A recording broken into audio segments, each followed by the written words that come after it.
Bismillahirrahmanirrahim. Wala takhalluli lafdin bila faslin wala takhalluli lafdin ajnabiyyin. Dan juga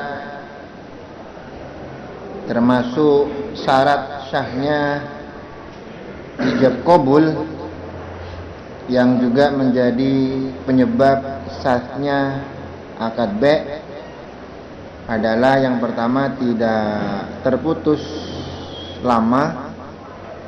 Beda halnya, maksudnya terputus antara ijab dan qabul. Beda halnya kalau sebentar. Wala takhallu lil lafdin, lan ora nyelat-nyelatine lafaz, tidak dipisah oleh lafaz. Wa in qalla sanajan titik apa lafdin ajnabiyyin kang liya anil aqdi saking akad, dan tidak terpisah oleh lafaz sekalipun lafaznya sedikit tapi tidak ada kaitannya dengan akad. Bi alam yakun an min muqtadahu, lawan contoh ajnabiyyin anil aqdi bi alam yakun kelawan yen to ora ono apa lafaz. Jadi model atau gambaran daripada ajnabiyyin anil aqdi adalah bi alam yakun kelawan yen to ora ono apa lafaz iku mim muqtadahu, setengah saking tatrapani akad. Lafaz itu tidak menjadi bagian penting dari akad, bukan menjadi tuntutan atau sesuatu yang mestinya diucapkan dalam akad. Wala min masalihihi, lan ora saking pira-pira maslahai akad, dan juga bukan bagian daripada sesuatu yang menjadi kesempurnaannya lafaz. Itu maksudnya ajnabiyyin. Wa yusyaratu aidan, lan den syarataken aidan lawan maneh apa ayyatawafaq, apa yen to cocok apa ijab qabul, antara ijab dan qabulnya harus sesuai. Cocok itu sesuai makna ing dalam cara maknane, la lafdon ora ing dalam cara lafaz. Jadi antara ijab dan qabul itu harus sesuai secara makna, sekalipun dengan redaksi dengan lafaz yang berbeda, tapi maksudnya sama-sama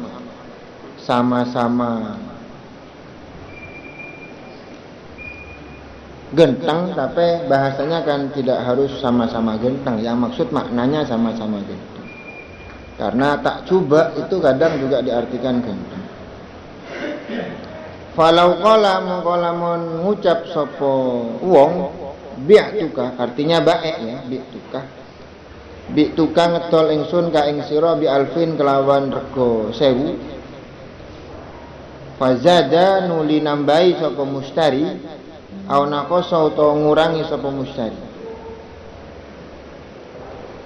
Tidak 1000 apa 950 atau 1100, itu namanya zada au naqasa.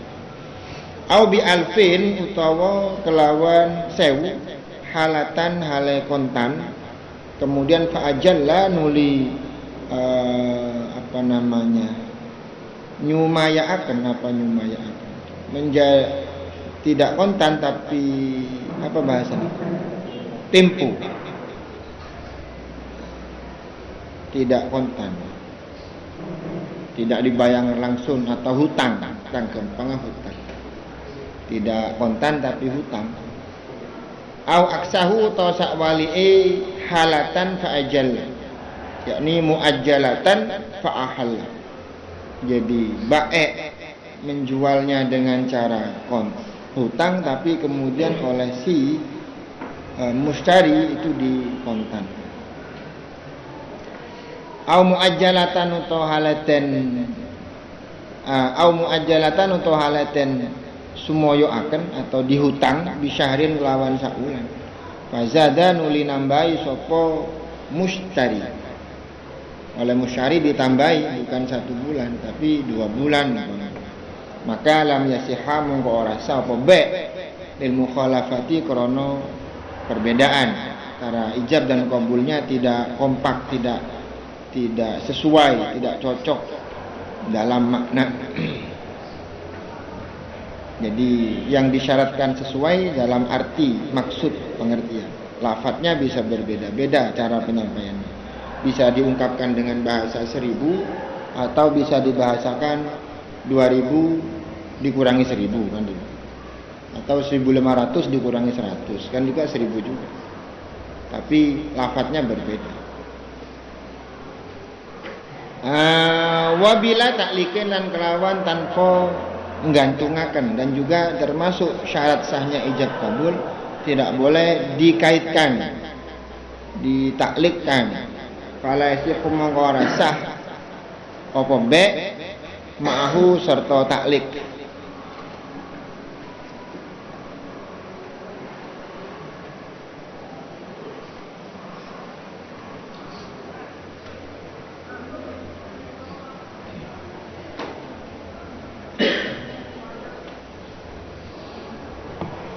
Fala yasihu mangko sah apa be ma'ahu sertane taklik. Contone kain mata abi faqad bi'tuka hadza.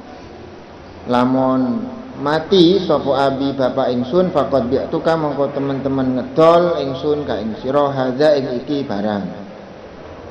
Jadi tidak boleh akad dengan dikaitkan dengan sesuatu lain untuk terjadinya be. Wala takitin dan ora memberi waktu, diberi masa, jual belinya diberi waktu, dibatasi waktu. Takkit itu membatasinya dengan. Contohnya kabi'tu ka hadza syahran. Saya jual ngetol ingsun ka ing sira hadza iki barang syahron sak wulan. Ing dalam sak wulan. Barang ini saya jual ke kamu 1 bulan. Karena be itu tidak bisa dibatasi dengan apapun termasuk waktu, bulan atau tahun. Wa syurita lan den syarataken apa wa syurita lan den syarataken fa'ilnya di belakang. Fi akidin ning dalem wong kang akad bai'an niku wong kang ngedol kana ana apa akid sapa aid au musyarian utawa iku mustari wong kang tuku. Baik yang menjual atau yang membeli disyaratkan apa taklifun mukallaf.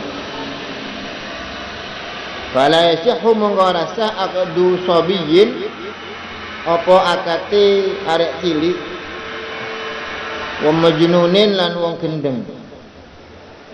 Wong gendeng itu orang gila, wong edan. Di tempat tertentu kalau Jawa orang edan, ada orang gendeng. Ini juga perlu hati-hati bagi ente yang kadang bercampur, kadang coba, kadang itu. Karena sering terjadi kita mengungkapkan kata-kata yang menurut kita biasa, tapi orang mendengarnya itu menyakitkan atau luar biasa. Gendeng itu koncan Madura lebih biasa itu, goblok kan. Tapi kalau Jawa gendeng itu gila. Jadi orang gila itu wong gendeng. Wong gendeng itu bukan orang goblok, orang gila. Oh gendeng, oh gila. Dan ini kadang yang menjadikan orang itu kadang tokaran. Beda persepsi antara yang mengatakan dengan yang mendengar, itu sering saya terjadi.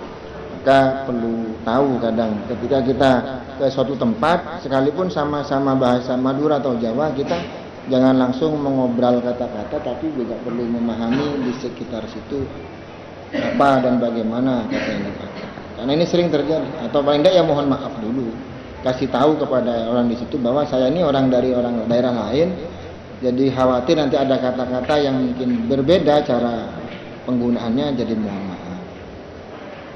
Karena sama-sama Jawa, kadang beda tempat, beda penggunaan kata. Sama-sama Madura juga gitu. Apalagi sudah lintas bahasa, Madura ke Jawa itu sudah kadang sering terjadi beda penggunaan. Nah, termasuk gendeng ini, gendeng menurut Madura tetap batu-batu. Tapi pun gendeng versi Jawa, gendeng itu gila. Jadi orang gila itu orang gendeng. Sekalipun juga ada bahasa yang resmi itu orang wong edan. Wong edan itu gila. Tapi bahasa halusnya wong edan, wong gendeng. Lebih halus gendeng daripada edan. Dah. Jadi tidak sah jual beli yang dilakukan oleh anak kecil atau orang gila. Wa kadzalan kaya mangkene la yasihu mim mukrahin. Saking wong kang kepeksa, wong kang den peksa bi ghairi haqqin kelawan tanpa hak. Li adami ridahu krana ora anane ridone mukrah. Nah, orang yang melakukan sesuatu dengan keterpaksaan, tapi keterpaksaannya bi ghairi haqqin, maka ini juga tidak sah karena tidak ridho. Tidak adanya ridho. Karena orang yang melakukan karena keterpaksaan itu tidak ada. Makanya ridho itu kerelaan hati itu sebenarnya sulit dijangkau oleh orang lain. Makanya di sini ulama sepakat harus ada bukti yang berupa lafaz. Dan bermula dari inilah kemudian banyak ulama-ulama seperti Imam Ghazali itu menerima sesuatu yang karena keterpaksaan itu tidak mau, masuk bagian daripada sesuatu yang dilarang. Keterpaksaan itu modelnya banyak sekali, tidak harus dipaksa. Jadi kalau versinya fikih ya paksa itu harus mukrah, itu sangat jelas ya. Jadi mana paksa pun kalau udah gini kamu akan saya pukul, akan saya bunuh, itu. Tapi mukrah versi yang lebih luas, apalagi tentang akhlak dan etika kita dalam menata kehambaan, itu kadang lebih luas. Jadi orang yang memberi karena malu itu karena terpaksa juga. Ya. Tidak meri tak nyaman, terpaksaan juga. Berarti benar kerelaan. Sehingga Imam Ghazali sangat berhati-hati di situ untuk tidak menerima barang, menerima sesuatu karena malu itu sama dengan menerima sesuatu yang diberikan dengan keterpaksaan. Tuh, sedangkan innamal bai' antaradin. Nah, kemudian di antara syaratnya juga, syaratnya akid wa islamun litamalluki raqiqin, dan juga harus Islam litamalluki raqiqin muslimin krana nerimo budak muslimin kang muslim. Tamalluk ini berarti mustari, pembeli. Untuk membeli budak, yang menjual budak harus Islam, harus kepada orang yang juga Islam. Tapi layak tiku alaihi, layak tiku orang merdeka sapa raqiq alaihi ing atase muslimin. Muslimin kan alaihi ing atase akid. Alaihi ngatasi akid atau mustari kalau diperjelas. Jadi menjual budak Islam syaratnya harus kepada orang yang juga Islam. Kecuali budak Islamnya itu dia akan langsung dimerdekakan ketika dijual kepadanya. Wa kadzalan kaya mangkene yusyaratu Islamun, demikian juga disyaratkan Islam gitu. Wa kadzalan kaya mangkene yusyaratu Islam, yusyaratu den syarataken aidon padha karo tamalluki raqiqin muslimin, aidon padha karo tamalluki raqiqin muslimin apa islamun Islam litamalluki murtadin krana nerimo budak murtad, nerimo milik budak murtad alal mu'tamadi ing atase pendapat kang den kuwataken. Tapi pendapat yang muktamad, menjual budak yang murtad juga harus kepada orang yang Islam. Lakin tetapi ni alladzi fir raudhah, utawi keterangan fir raudhah kang tetep ing dalam kitab raudhah, wa asliha lan asali raudhah iku sihhatu bai'il murtad. Iku sae ngetol budak murtad lil kafiri maring wong kafir. Tapi keterangan yang tertulis dalam kitab raudhah boleh menjual budak murtad kepada orang kafir. Kemudian walitamalluki syai'in min mushafin, dan juga disyaratkan Islam litamalluki syai'in krono nerimo milik perkara min mushafin kang saking mushaf Al-Quran yang kita kenal saat ini, Al-Quran yang berupa kitab kertas itu, yakni ngarepaken sapa musannif ma ing barang kutibah kang den tulis fi ing dalem ma Qur'anun apa Qur'an, walau ayatan senajan iku saayat, sekalipun hanya satu ayat, itu namanya. Wa in usbitat senajan den tetepaken apa ayatan li ghairi dirasati krana liyane belajar, kama qala kaya oleh dawuh, kama kaya keterangan gitu aja qala kang dawuh ing ma sapa Syekhuna Ibnu Hajar.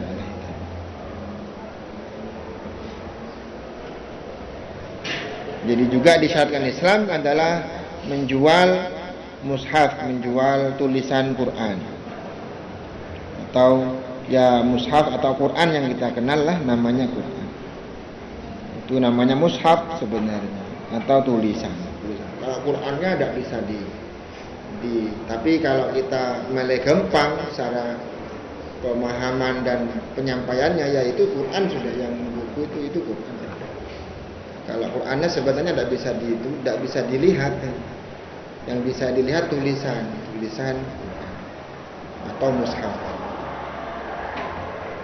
Tapi kemudian banyak ulama memahami atau mendefinisikan Quran itu. Tapi secara hukum fikih untuk memudahkan pembahasan, Quran itu ya mushaf itu sudah. Kalau secara pembahasan maknanya, Quran tidak bisa dipegang. Makanya la yamassuhu ilmu taharun, itu gampang aja mushafnya itu gampang.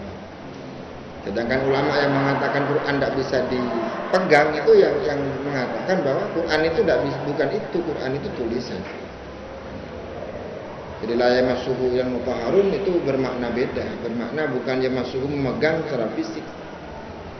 Jadi tidak bisa meraihnya, tidak bisa meraih Al-Quran, tidak bisa meraih dengan sempurna, tidak bisa memahami dengan lengkap, dengan sempurna, kecuali mutahharun.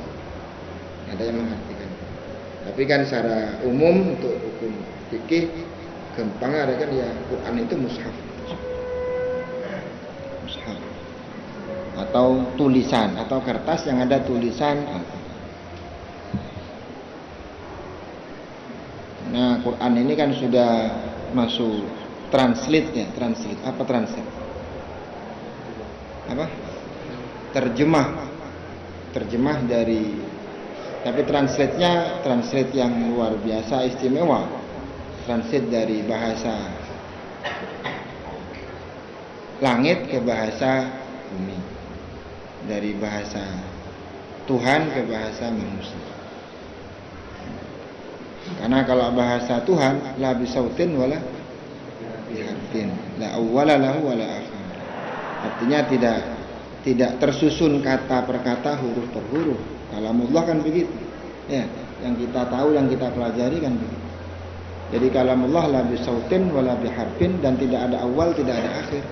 Kalau mushaf ada, awalnya adalah ayat pertama, akhirnya ayat terakhir. Kalau mushaf keseluruhan ya awalnya Fatihah, akhirnya An-Nas. Itu mushaf. Ini sudah translate dari kalamullah ke, sekiranya kalamullah bisa dibaca dan difahami secara umum oleh manusia berbentuk tulisan. Tapi karena yang ditranslate adalah kalamullah, maka tetap menjadi, kita harus memperlakukan secara mulia, dan itu masih dianggap kalamullah secara makna. Itu. Ini cara menggabung kita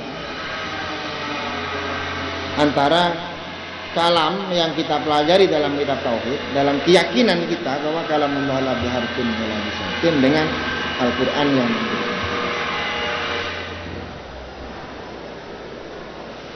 jadi untuk bagaimana prosesnya Nabi menerima wahyu itu, wallahu a'lam. Ulama-ulama juga banyak memperkirakan kan ya. Memperkirakan itu ya tidak tahu langsung. Artinya dengan bukti-bukti dikumpulkan, oh berarti Allah itu, Nabi menerima wahyu itu begini, sudah berupa teks, ada yang begitu, ada yang enggak.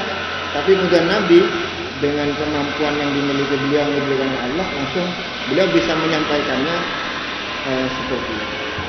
Itu ada beberapa versi. Cuman yang kita yakini ya Allah menurunkan Quran kepada Nabi ya sudah ditranslate oleh malaikat Jibril. Artinya sudah berbentuk.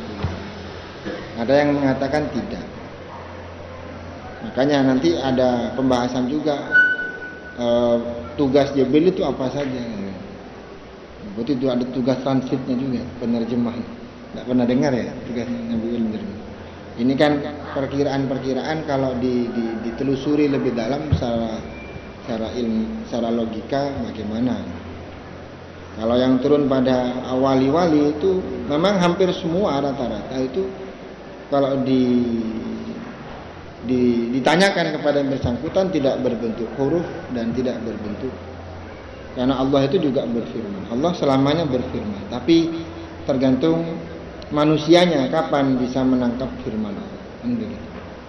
Sama dengan hidayah Tuhan itu terus tidak pernah berhenti. Kecuali sekarang kapan manusia itu bisa menangkap hidayah. Tergantung speknya apa, software hardware-nya mampu tidak menangkap notifikasi hidayah. Ini. Kontak connect karena jadul ya tak bisa. Karena notifikasi yang berupa hidayah Tuhan atau kalamullah ini sangat luar biasa kuat. Jadi pun kalau HP kericik jebol HP-nya dua gitu. Maka syaratnya bagaimana? Maka upgrade lah HP kamu. Update lah aplikasi yang kita miliki. Software hardware-nya harus diperbaiki, dikuatkan sampai nanti mampu menangkap notifikasi. Jadi kalau hidayah terus akan datang. Allah tidak henti-hentinya, kalam Allah terus berjalan. Kan gitu. Kan tidak ada awal, tidak ada akhirnya. Makanya kalau wali-wali itu ada yang mengatakan menerimanya tanpa suara, tanpa huruf. Tapi setelah diterima dan dimengerti, difaham oleh wali, maka wali ini, orang ini butuh menyampaikannya menggunakan kata. Dan ini nanti termacam-macam orang. Jadi cara menyampaikannya macam-macam. Kalau kemampuan kreativitas menata kata-katanya tidak bisa ini, tapi rata-rata kalau sudah orang bisa menangkap itu, dia mampu menyampaikan dengan memola atau menyeting kata-kata ini sekiranya. Sekalipun nanti yang bisa memahami orang tertentu. Karena biasanya bahasanya bahasa-bahasa sastra atau bahasa-bahasa sindiran. Sama dengan Al-Quran itu 100% sastra. Maka jangan hanya Al-Quran diartikan secara tekstual. Karena isunya sangat, makanya setiap ayat itu isunya sangat luas. Dah, ini dar ke-9. Itu dah, kita lanjutkan.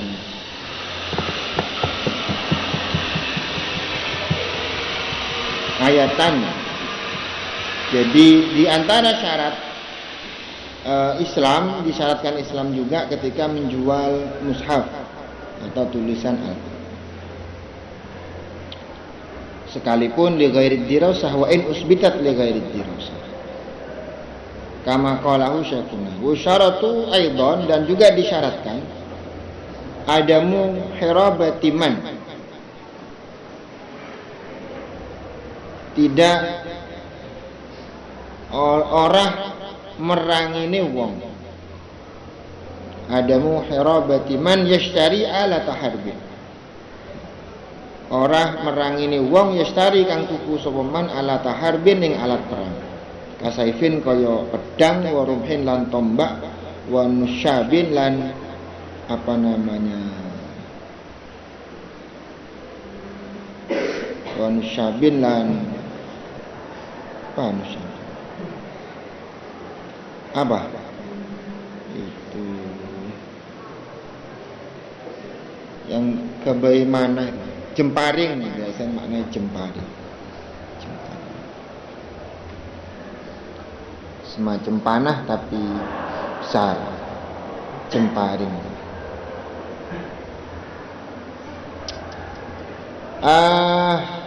Kemudian watursin lan tameng, perisai untuk menangkis senjata, serangan senjata, perisai. Tapi perisai fisik semua. Wadirain lan baju perang atau baju lambi keri. Lambi keri itu baju perang, baju besi untuk perang, sehingga makanya sepet tabun cetaknya tidak mempan karena kelampinya besar. Tapi biasanya di setting sedemikian rupa sekiranya gerak tetap bisa. Pun besarnya gerak tak bisa gerak dengan patung. Maka nanti dibuat seperti sisik itu biasanya. Cara masih gini bisa, begini. Jadi di tempat-tempat tertentu itu nanti di setting sehingga bisa tetap bisa gerak. Di sini tidak masalah. Di sini ini dibuat, sekiranya bisa. Di sini dibuat. Kan gitu. Di tempat-tempat tertentu maka nanti ada model-model yang sekiranya dia bisa leluasa bergerak. Baju perang. Maka lebih aman kecuali nanti memang beberapa kali dipukul sehingga nanti ikatan rakitannya ini bisa jebol, ya bisa tembus juga. Atau kalau yang menggunakan lepasan antara baju dengan bawah, dengan celananya atau dengan helmnya, ketika helmnya lepas ya berbahaya kepalanya ini. Atau bajunya celananya lepas ya bahaya beban ini.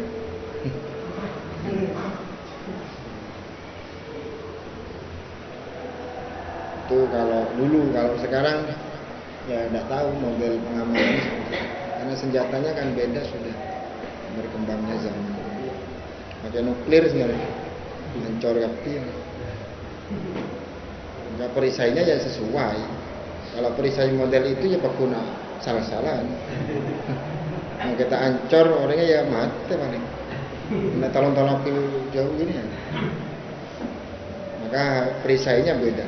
Perisainya nuklir ya maka diberi penyadap sehingga dia nabrak kemana bisa diserap sehingga tidak meletus.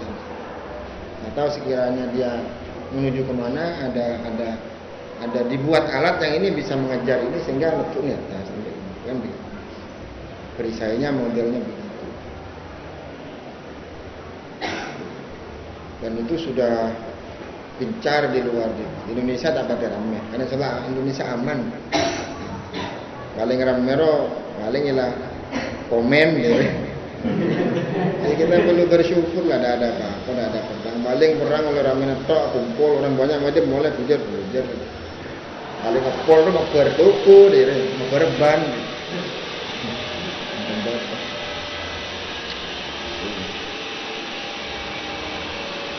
Paling dikit pun lagi kepepet baru keluar senjatanya macam-macam. Senjata kacang hijau, becit bom, kan itu senjata Indonesia ada milik orang luar itu. Makanya takut yang luar Indonesia takut bahaya. Sekalipun kelihatannya ada senjata, kena serang keluar ke senjata. Gitu. Umur pesawat itu kucing geger, apa nanti? Kan gitu ceritanya dulu.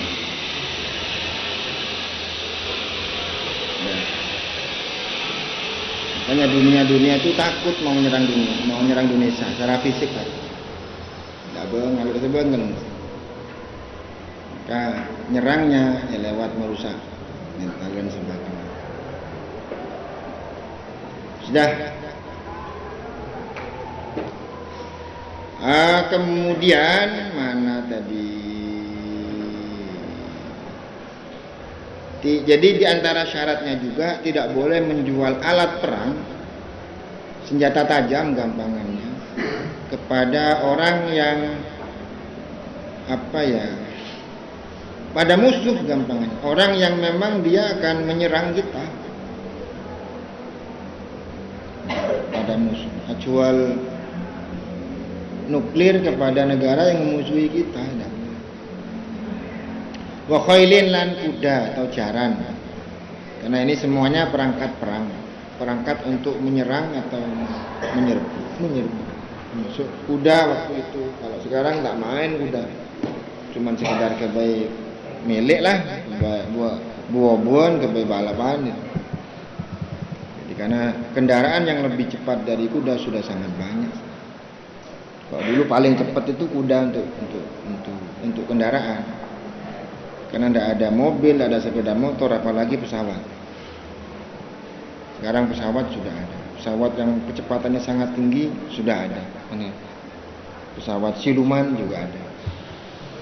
Pesawat yang tidak bisa ditangkap oleh radar kan sudah ada sini. Elang, tak temu dia. Sudah ada. Nah, bikhilafi ghairi alatil harbi. Kelawan bedane liyane alat perang. Kecuali memang menjual barang yang di lumrahnya biasanya tidak untuk perang. Walau mimma tata'atta minhu, walau senajan mimma iku saking barang tata'atta kang dadi teko apa ghairu alatil harbi minhu saking atabah ora dadi tata-tata kang dadi hasil atau dadi terjadi apa harb minhu saking ma. Beda halnya barang yang bukan merupakan senjata untuk perang sekalipun kadang dipakai untuk perang. Pon tepepet. Cek kocek ke senjata kena ini. Kalau orang dulu waktu perang Belanda kan gitu, yang sebarang ke senjata. Centong ke senjata. Nemu sotil ke senjata. Ada boleh. Maka itu tidak masuk. Contohnya kalau hadits kayak wasi. Maka itu tidak disyaratkan tadi itu ada muharabati manusia. Idza ya ta'ayyanu krana ora tertentu apa ja'luhu ndati akan ma tata'atta tadi itu uddata harbin ing peralatan perang, ing persiapan perang atau peralatan perang. Karena besi tadi adalah termasuk barang yang tidak hanya untuk senjata perang, bisa buat yang lain. Wa yasihu lan sahbai uha po ngedol alatu harbin. Wa yasihu lan sahbai uha po ngedol alatu harbin lidzimmi maring kafir dzimmi. Ai fi darina tegese kang ing dalem daerah kita. Tapi kalau kepada kafir dzimmi, kafir yang sudah aman, tidak bermusuhan dengan kita sekalipun beda agama, maka tidak apa-apa. Sekalipun yang dijual adalah alat perang. Jadi yang tidak boleh itu menjual alat perang kepada kafir harbi yang dimungkinkan akan menyerang kita. Wa syurita lan den syarataken fi ma'qudin alaih ing dalam barang kang den akad apa alaihi ataba fi ma'qudin alaih ing dalam barang kang den akad gitu. Musmanan iku rupa duit atau apa? Barang yang dihargai. Musmanan iku rupa barang kana ono apa makud au samanan utawa rego.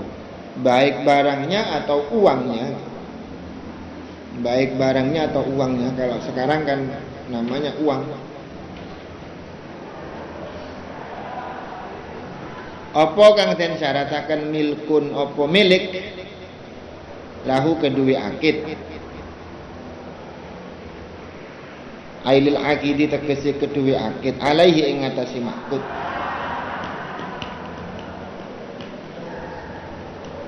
Jadi syaratnya makud adalah memang merupakan miliknya baik atau mustari. Jadi yang dijual oleh baik memang miliknya baik, yang dibeli uang yang dibuat membeli oleh musyari memang uangnya musyari. Itu namanya milkun lahu alaih. fala yasihu mongko ora sah bai'u fuduliyin apa bai' fuduli.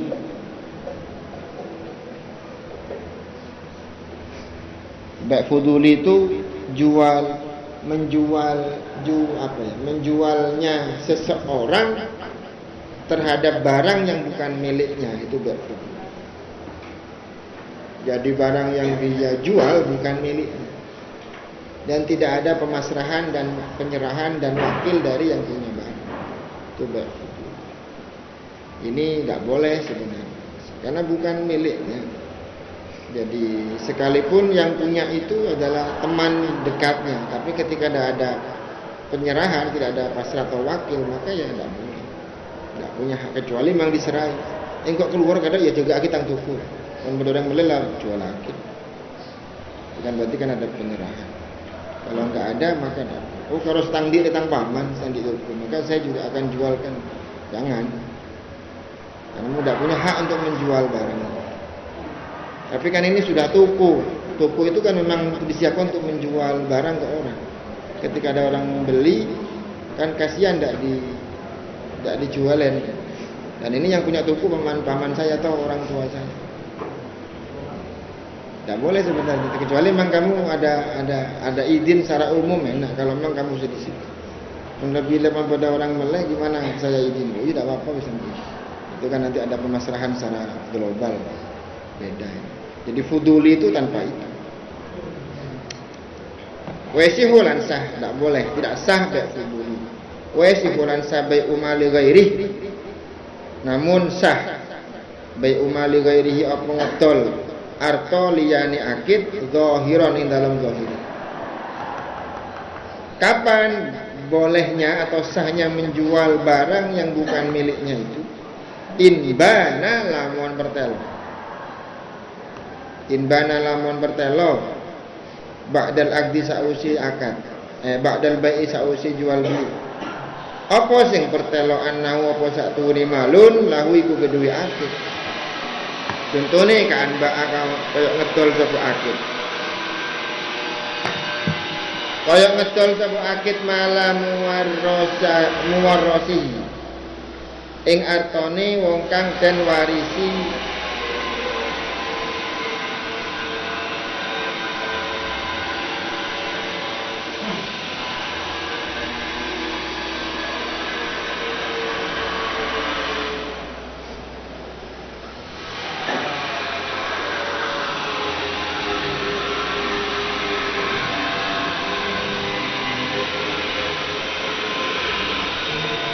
malam warasihi ing artone wong kang den warisi muwaros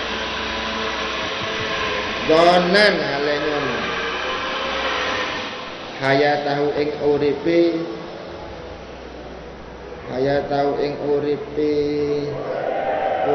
sapa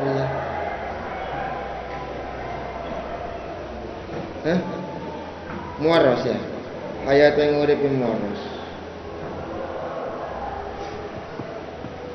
Fabana nuli pertelo sapa muwaros maitan haleman hinaidin ketika be. Kenapa dianggap sah? Litabayyuni annahu milkuhu. Litabayyuni krana pertelane satuhune mal milku iku miliki akid. Jadi boleh menjual barang milik orang lain ketika setelah transaksi kok ternyata memang ketika akad itu dia punya hak terhadap barang itu. Seperti menjual barang milik orang tuanya. Bapan berdeneng luar pulau katanya. Dan barangnya ada di rumahnya di Pasuruan. Dan ini barang ayahnya di luar pulau. Tidak tahu kamu bahwa ayahnya waktu itu sudah meninggal. Jual ke orang lain. Itu kan mestinya tidak sah. Tapi ternyata setelah dicek waktu setelah akad, memang waktu akad itu ayahnya sudah meninggal dan kamu punya hak warisan atas barang itu sebenarnya. Maka ini dianggap sah. Jadi ketidaksahannya tadi digugurkan karena sebenarnya waktu jual beli ayahnya sudah meninggal. meninggal mulai beri lagi, tidak tahu. Kan kita ada HP tuh Pak Jengan. Sekarang kan ada HP. Itu. Jadi boleh dan dianggap sah ketika memang waktu akad barang itu sebenarnya milikmu. Milik yang menjual. Tuh. Litabayyuni annahu milik. Wala athara lidhannin khata'in. Wala athara orang pengaruh itu maujud lidhannin kedua dhon khata'in kang luput bana kang pertelo sihatuhu apa sae dhon. Dan dhon yang luput yang keliru tadi ini tidak berpengaruh. Yang jelas sekarang dhonnya apa? Ada dhon yang merusak terhadap dhon yang kedua, yaitu bahwa yang sebenarnya orang tuanya tidak mau. Jadi yang diambil yang terakhir.